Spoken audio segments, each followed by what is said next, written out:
আমাদের বাড়িতে কালী পুজোয় একসময় প্রচুর বাজি পোড়ানো হতো, জানেন তো।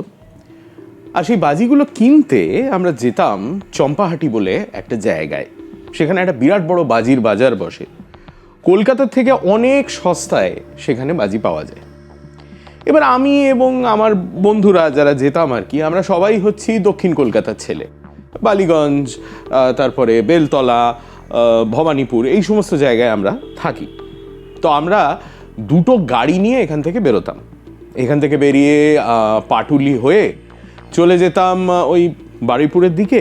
হরিনাভি থেকে একটা লেফট টার্ন নিয়ে ভেতরে গ্রামের রাস্তা দিয়ে চলে যাওয়া হতো চম্পাহাটির বাজি বাজারে।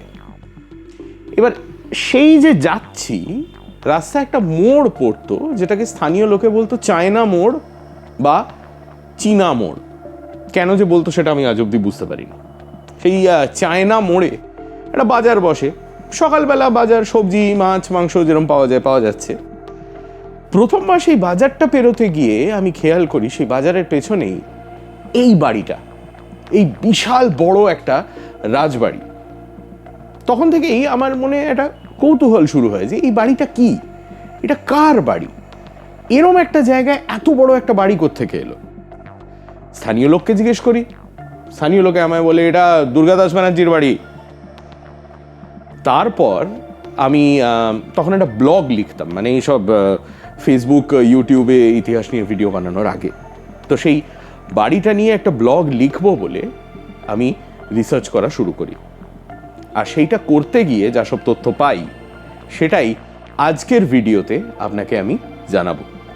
এই বাড়িটার নাম হচ্ছে সাউথ গড়িয়া রাজবাড়ি, এবং এই বাড়ি নিয়েই আজকের ভিডিও। নমস্কার, আমি Deep and welcome to half pant history.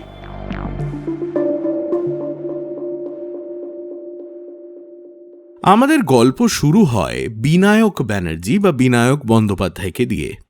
এই বাড়ি যে পরিবারের তৈরি, উনি ছিলেন তাঁদের আদিপুরুষ। বিনায়কের বংশধর রামরাম ব্যানার্জি থাকতেন বারাসাতে, আজকের উত্তর ২৪ পরগনায়। রামরামের ছেলে ছিলেন বাবু রামদেব ব্যানার্জি। রামদেব বারাসাত ছেড়ে এই এলাকাতে এসে প্রথম বসবাস শুরু করেন। এই অঞ্চলের খাতায় কলমের নাম হচ্ছে সাউথ গড়িয়া। রামদেবের ছেলে ছিলেন বাবু কিশোর ব্যানার্জি, তাঁর ছেলে ছিলেন গৌরীকান্ত ব্যানার্জি। গৌরীকান্তর ছোট ছেলে রামরতনের হাত ধরে এই পরিবারের উন্নতি শুরু হয়। রামরতন ছিলেন ব্যবসায় প্রচুর লাভ যেমন করেছিলেন, তেমনি গ্রামের গরিব দুঃখীকে দানও করেছিলেন। এমনকি গ্রামের মানুষের ব্যবহারের জন্য রাস্তাও তৈরি করিয়ে দিয়েছিলেন, এবং সর্বসাধারণের জন্য রাস্তা তৈরি করানোর এই পরম্পরা তাঁর বংশধররাও চালু রাখেন। গড়িয়া থেকে রাজপুর ৫ মাইল লম্বা যে রাস্তা, তা রামরতনেরই তৈরি করানো। রামরতনের ছিল ২ ছেলে, রাধানাথ এবং লালমোহন। না, লালমোহন রহস্য রোমাঞ্চ কাহিনী লিখতেন না। এরা দুজনেই বাপের ব্যবসাকে আরও বাড়ান। রাধানাথ আর লালমোহনের সময়ই শুরু হয় ব্যানার্জি পরিবারের দুর্গাপুজো, যা আজও চলছে। লালমোহন ব্যবসায়ীর সঙ্গে সঙ্গে ছিলেন সেকালের অবিভক্ত ২৪ পরগনার প্রধান জমিদারদের মধ্যে একজন। এবার জমিদার ২ ধরনের হতে পারে। এক হলো অর্থলোভী পিশাচ, যে হতদরিদ্র চাষিদের শোষণ করে তাদের রক্ত শুষে নিজে বড়লোক হয়। বা জমিদার হতে পারে প্রজাবৎসল, প্রজাহিতৈষী, যে প্রজার মঙ্গলের জন্য, তাদের উন্নতির জন্য নানা জনহিতকর কাজ করে। লালমোহন ছিলেন এই দ্বিতীয় ধরনের, এবং তারপরে তার বংশধরেরাও এই অঞ্চলের মানুষের উন্নতির জন্য অনেক কিছু করেছেন। লালমোহনের ছিল ৩ ছেলে, তারকনাথ, যদুনাথ এবং দ্বিজেন্দ্রনাথ। যদিও রাধানাথ ছিলেন ২ ভাইয়ের মধ্যে বড়, রাধানাথের একমাত্র সন্তান ছিলেন মেয়ে। সে যুগে বাবার সম্পত্তি ছেলেরাই পেত। রাধানাথ তাই যদুনাথকে দত্তক নেন, এবং তারপর পরিবারের হাল ধরেন যদুনাথ। ওদিকে তারকনাথের হয় ১০ ছেলে মেয়ে। তাঁদের মধ্যেই একজন ছিলেন সেকালের বিখ্যাত অভিনেতা দুর্গাদাস ব্যানার্জি। এখানে দুর্গাদাসকে নিয়ে দুটো কথা বলে রাখা দরকার। আজ যাদের ২৪-২৫ বছর বয়স, তারা অনেকেই হয়তো দুর্গাদাসের নামই শোনেননি। স্বাভাবিক, দুর্গাদাস বন্দ্যোপাধ্যায় যখন বড় পর্দা দাপিয়ে বেড়াচ্ছেন, তখন তাদের মা বাবা কেন, ঠাকুরদা ঠাকুমারই হয়তো জন্ম হয়নি। দুর্গাদাস বন্দ্যোপাধ্যায় ছিলেন বাঙালির প্রথম ম্যাটিনি আইডল। জন্ম 1893 সালের 4 ডিসেম্বর। ছোটবেলা থেকেই ছিল অভিনয়ের শখ, কিন্তু বাড়ির লোকের, বিশেষ করে কাকা যদুনাথের ধারণা ছিল যে অভিনয় করলে ছেলে বকে যাবে। তা সত্ত্বেও দুর্গাদাস নিজের নাটকের দল খোলেন, এই গ্রামেই অভিনয়ও করেন। তারপর শখ হয় আঁকা শেখার। বাড়ির অমতেই তিনি পাড়ি দেন কলকাতা। প্রথমে বউবাজার আর্ট স্কুল, তারপর ইন্ডিয়ান স্কুল অফ আর্টস, যেটা আজকের গভর্নমেন্ট আর্ট কলেজ। বাড়ি থেকে হাত খরচ বাবদ কিছুই পেতেন না দুর্গাদাস। আর্ট কলেজে ভর্তি হওয়ার জন্য মায়ের আঁচল থেকে টাকা চুরি করে, পিসিমার কাছ থেকে আবদার করে কোনো মতে 14 টাকা জোগাড় করেন তিনি। কিন্তু পরিবার ততদিনে তার জেদের সামনে মাথা নত করেছে। বাড়ি থেকে কলেজের ফিজ দেওয়া হয়। ডিগ্রি পেয়ে দুর্গাদাস প্রথম কাজ শুরু করেন মদন থিয়েটার্সে সাইলেন্ট ছবির টাইটেল কার্ড লেখার কাজ দিয়ে। প্রথম অভিনয় করেন 1922 সালে তাজমহল ফিল্মসের আঁধারে আলো ছবিতে, শিশির ভাদুড়ির নির্দেশনায়। তার পরের বছর মানভঞ্জন ছবিতে প্রথম মুখ্য চরিত্রে অভিনয়। সেই বছরই শুরু করেন মঞ্চে অভিনয়, স্টার থিয়েটারে কর্ণার্জুন নাটকে বিকর্ণের চরিত্রে। 1931 সালে প্রথম টকিতে অভিনয় করেন, ছবির নাম ছিল দেনা পাওনা। দুর্গাদাসের শেষ ছবি ছিল 1943 সালের প্রিয় বান্ধবী। মাত্র 50 বছর বয়সে 1943 সালের 20 জুন দুর্গাদাস বন্দ্যোপাধ্যায় মারা যান। এলা, তোমার সঙ্গে আমার একটা সিরিয়াস কথা আছে। একটি দুঃখিনী মেয়ে, দিন কতকের জন্য তোমার এই আশ্রমে তাকে আশ্রয় দিতে হবে। দুঃখিনী মেয়ে? বড়ই দুঃখিনী। তার বাপ বড্ডই গরিব নিশ্চয়। না না না, সম্প্রতি তিনি মারা গিয়েছেন, তার থাকবার ঠাঁই কোথাও নেই। চমৎকার শিকার। যাই হোক বাবু, তোমার ভাগ্যে পরপর জুটেও যায়। দেখো এলা বৌদি, জগতে দুঃখ আর দুঃখী এরা যে চির অফুরন্ত। আহা, তা বেশ, তোমার সেই দুঃখিনীকে নিয়ে এসো, দেখি তাকে সুখের সন্ধান দিতে পারি কি না। ব্যানার্জি পরিবার তাঁদের সাউথ গড়িয়ার রাজবাড়িতেই থেকে যান। স্থানীয় রেলওয়ে স্টেশন তাঁরা তৈরি করান, যা আজও ব্যবহার হচ্ছে। বাংলা সাহিত্যেও পরিবারের অবদান ছিল। যদুনাথ বঙ্গীয় সাহিত্য পরিষদ এবং সাহিত্য সভার সদস্য ছিলেন।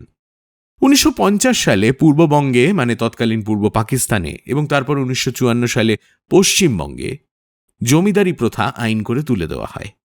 আজকের বাংলাদেশের এবং পশ্চিমবঙ্গের গ্রামে গ্রামে যে এইসব জমিদার বাড়ি আমরা দেখতে পাই, তাদের ভগ্নদশার পেছনে এটাই কিন্তু প্রধান কারণ।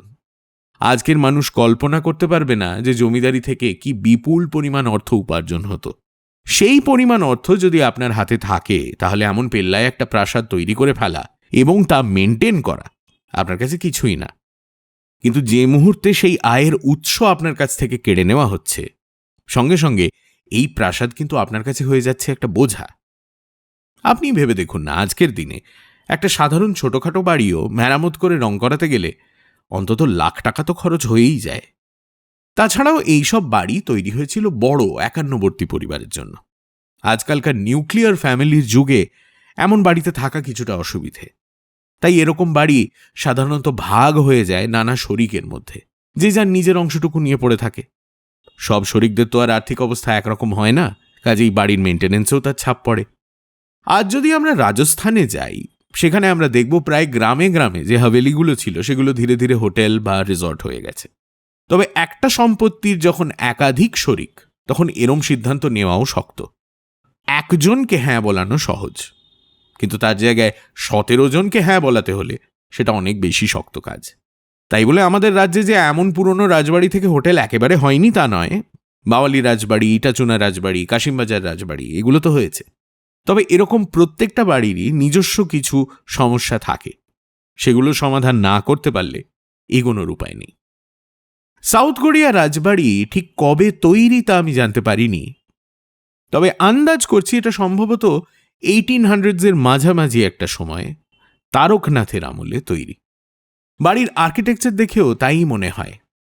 2016 সালে যখন আমি শেষ এই গ্রামে গিয়েছিলাম, তখন বাড়ির অবস্থা বেশ আশঙ্কাজনক ছিল। দেখেই বোঝা যায় যে বাড়ির সামনের অংশটা হচ্ছে যেটাকে তখনকার দিনে বলা হতো বাহির মহল। ভেতরে নিশ্চয়ই বৈঠকখানা, নাচঘর এসব ছিল। বাইরের কেউ দেখা করতে এলে তাকে সাধারণত বাড়ির এই অংশের পরে আর এগোতে দেওয়া হতো না। এরপর হচ্ছে অন্তর্মহল, বাড়ির মহিলারা যেদিকে থাকেন। এখানে একেবারে পরিবারের সদস্য বা নিকটাত্মীয় ছাড়া কারুর ঢোকার কথা নিশ্চয়ই ছিল না। অন্তর্মহলের দিকটায় যখন আমি দেখেছিলাম তখনও মানুষ থাকতেন, তবে বাড়ির সামনের দিকটার শোচনীয় অবস্থা হয়েছিল। বাড়ির এই দিকটা মালপত্র রাখার জন্যই ব্যবহার হচ্ছিল। ছাদের পাঁচিলের কিছুটা অংশ ধসে গেছিল বহু আগেই। আমি গিয়ে দেখি কড়ি বর্গা পচে ভেঙে যেতে শুরু করেছে। পরিবারের লোকজনই আমায় সতর্ক করে দিলেন যে ওদিকে ঢুকতে গেলে আমারই বিপদ হতে পারে। এই ট্রিপেই আমার আলাপ হয়েছিল পরিবারের কনক বন্দ্যোপাধ্যায় এবং তার নাতি পরমজিতের সঙ্গে। কনকবাবু পরিবারের ইতিহাস সম্বন্ধে অনেক কিছুই বলেন আমাকে। রাজবাড়ির পুরনো একটি ছবিও আমাকে দেখান। তাঁর কাছ থেকেই আমি জানতে পারি যে এই বাড়ির পরেও একটি নতুন প্রাসাদ তৈরি করা হয়েছিল গ্রামে।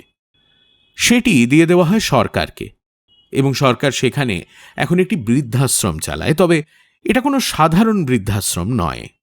এটা হলো নানা রাজনৈতিক আন্দোলনের সঙ্গে জড়িত যে সমস্ত মানুষ এখন বৃদ্ধ, অসুস্থ, একা বা আর্থিকভাবে সম্বলহীন তাদের জন্য। তাছাড়াও গ্রামে এখনো রয়েছে যদুনাথের তৈরি করানো স্কুল। এই দুটিই খুব ভালো অবস্থায় রয়েছে, যেহেতু তত্ত্বাবধানের দায়িত্বে রয়েছে রাজ্য সরকার। তাহলে এই ছিল সাউথ গড়িয়া রাজবাড়ির কাহিনী।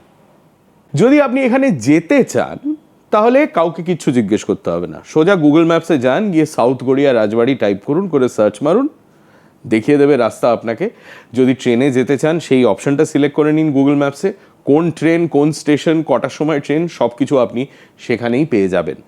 আজকের ভিডিওতে আমি যা যা তথ্য ব্যবহার করেছি সেগুলো যদি আপনি ক্রস চেক করতে চান বা এই নিয়ে যদি আপনি আরও লেখাপড়া করতে চান, তাহলে আমার সমস্ত তথ্যসূত্র, সোর্সেস ভিডিও ডেসক্রিপশনে আমি শেয়ার করেছি। সামনের সপ্তাহে এরকম আরও একটি ঐতিহাসিক গল্প, একটা ঘটনা বা একটা স্থাপত্য নিয়ে আপনার জন্য নিয়ে আসবো আর একটা ভিডিও।